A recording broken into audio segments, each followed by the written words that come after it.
Hi, my name is William Chow. I welcome you to my new video cast here on YouTube. This is going to be covering the many wide topic of Japanese animation and how fan interaction in North America has brought anime to what we know it as today. Today I just want to basically go over a little bit of my past history and give you a preview of what the next couple episodes are going to be. Kind of a teaser for you to see what the content is.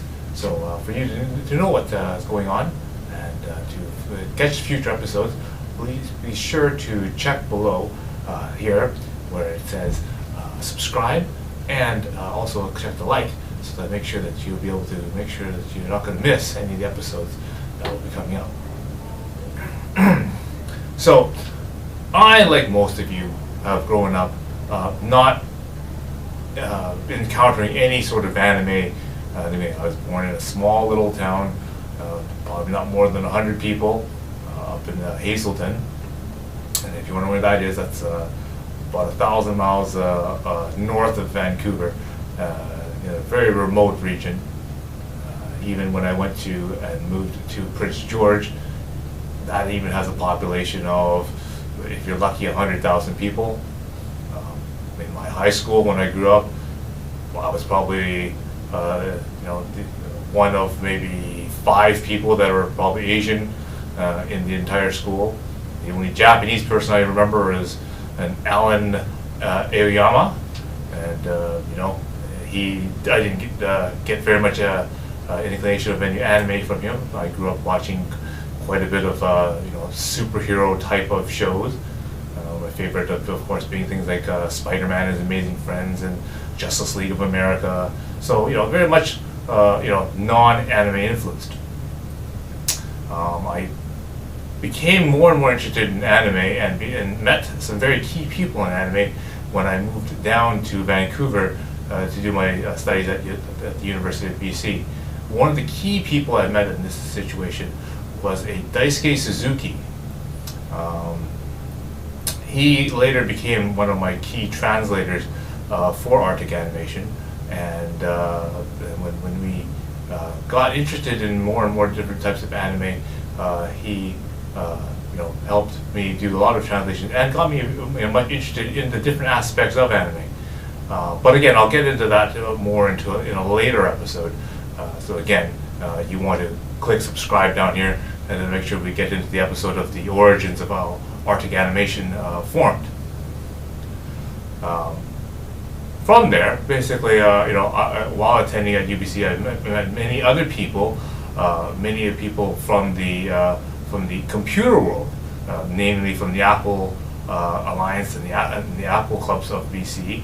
It gave me a lot of introduction to many different people in Vancouver, but it also gave me connections to what is available in Vancouver in terms of how anime and Japanese programming came to Vancouver. So again, when we get into that episode, again, you would want to subscribe and make sure we catch that episode. The other thing I want to do in this video cast is I also want to bring in a lot of memorabilia from the past and explain things that happened with these particular pieces. Because one of the things that has happened in Japanese animation nowadays is that the anime no longer became the commodity that we were always wanting. It is all the merchandise and all the the auxiliary things that we do with the anime, for example, like cosplay or fan artwork or that kind of stuff. Whereas in the past, we spent a lot of time trying to acquire the anime. For example, because the internet connections weren't as fast as they were, we had a lot of problems trying to get anime. So again, in one of our future episodes, I'm going to cover how technology, for example, the internet and video production, has made it easier for us fans to get anime, and then all of a sudden we've shifted our focus from trying to acquire the anime to actually buying merchandise and stuff to that's related to the anime, and even that has even shrunk somewhat. So so something like, for example, like this here, this is the Laserdisc for Miracle Girls 13. By the way, Ed, this is yours. We'd spend quite a lot of time trying to acquire this type of thing. And for those people who don't know what a Laserdisc is, it looks something like this. It's looks very much like a record, and it's pressed in aluminum silver, and basically it contains video and basically it's the predecessor to like what a DVD would be.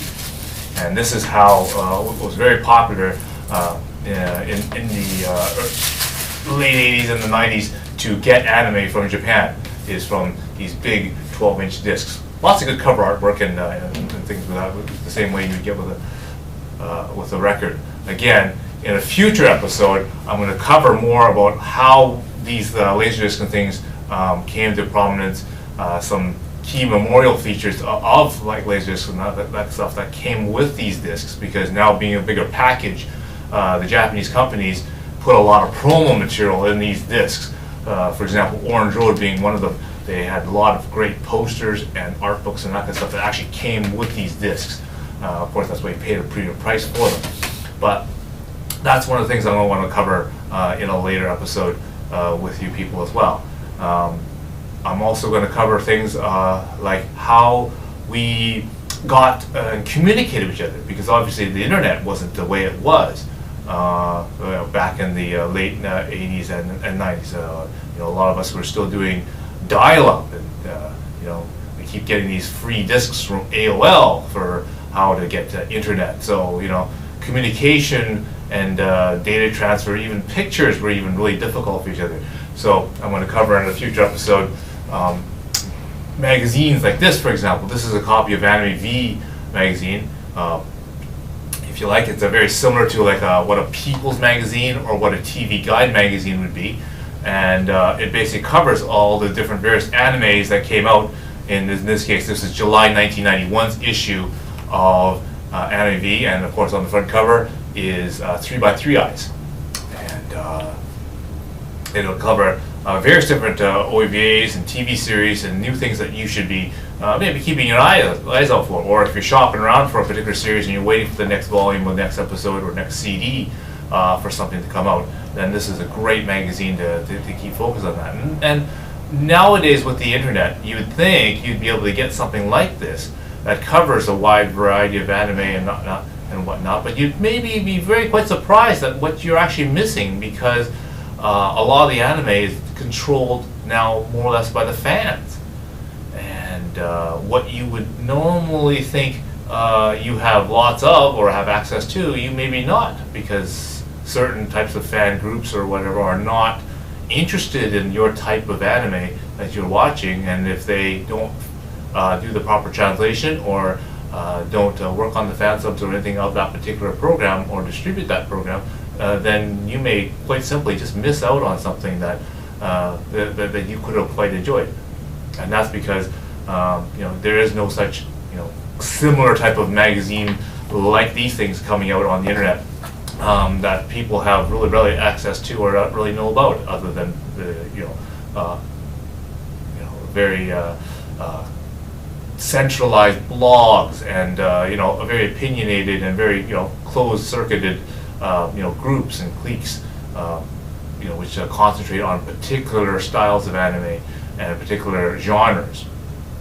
So again, we'll be having another episode in this series in regards to that. So again, you want to hit that subscribe to make sure you don't miss any of these episodes when we get them.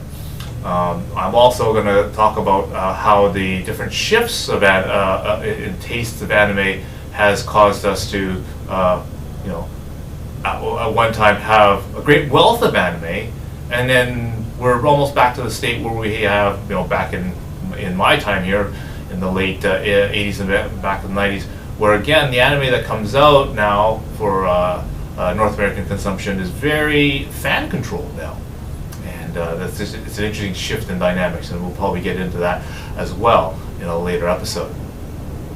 So definitely, I'm going to have many ways that and many topics that we'll be covering. So basically, if you want to get in touch with me, leave me an idea, leave a comment. By all means, you can click below here for subscribe, leave comments. I'll also have a contact down here where you can send me your suggestions, as well as any comments that you'd like to have for future episodes, because this is quite a varied topic, because I'm sure that people want to cover things like conventions and that kind of stuff. Would that be very interesting? And someone also just posted up to me saying, well, why would you want to put out a channel like this? Why would, for example, the different groups listen to an old guy like me talk about anime? Well, for my generation of people that came out, with watching different animes from the 80s to the 90s, we go for a little bit of nostalgia, because at that time, the anime was not as plentiful as it was now. There's certain types of anime that came out, and a lot of people who liked the anime at that time all liked the same kinds of anime. So you could talk to just about anybody, and everyone would know what certain variations of anime that we had out there. Because before the era of the Sailor Moons, the Gundam, the W's, the Dragon Ball Z's, the Inuyashas, there was only just a couple types of various animes that were very popular amongst people, and you could talk to people about things like Tenchi Muyo or El Hazard or Fushigi Yugi and that kind of stuff that people would really be interested in and would know.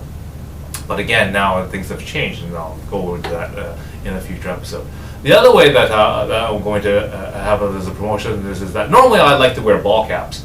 And so as a promotional offer, if you would like to send me a ball cap of your team or whatever, I would be happy to wear it. So instead of having this logo here, you can have your logo here instead. But again, if you like to, contact me below, and if you belong to a team, or you like to, all the Malader or anything else of that nature, by all means, I'd be happy to support you in that respect and give you a shout out for that. So again, contact information below. So I hope to see you in the next episode, and then we can continue talking about how the history and the evolution of how anime progressed.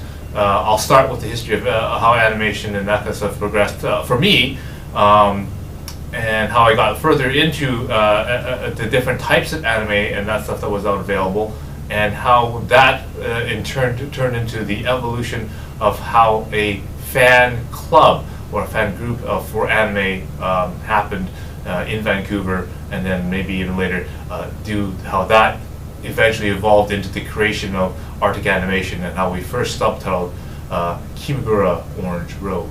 So until next time, enjoy some more anime. Yeah.